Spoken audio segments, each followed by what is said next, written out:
I am married to an English literature PhD, which is oh so fun for me. And as a result, I get compulsive about correcting people at Halloween when they point to a Frankenstein costume or decoration.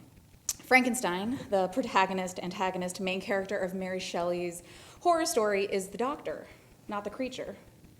And yet, if you know the story, you probably similarly smile at my opening quote.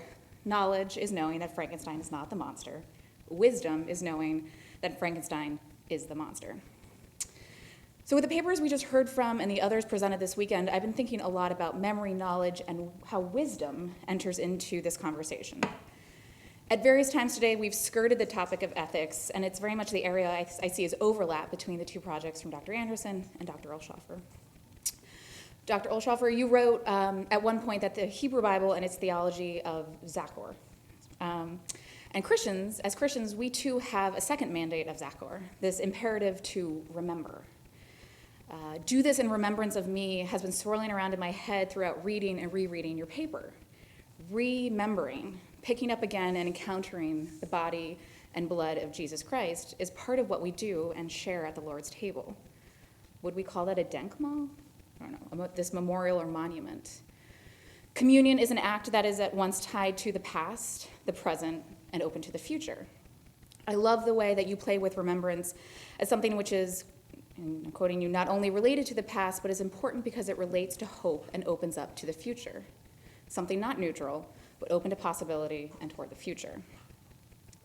Using the Codex Cincinnatus, you, as your case study, I particularly took to where you bring compassion into the work. You referenced the philosopher Avishai Margalit, and you write, for Margalit, it is compassion that becomes a criterion for why remembrance should take place at all, and that he similarly relates compassion as a motivation and moral for remembrance. Dr. Anderson, you present a possible new hermeneutic of suspicion, one that grapples with the good and the bad, the potential for benefit or terror, I like that, the potential for order or chaos, not that chaos is synonymous with bad, we learned that all semester, around deepfake technology. I was thinking of your work and particularly your illustration of sermon editing when we all shared what I felt was a unique sacred event in watching Sarah's video this morning.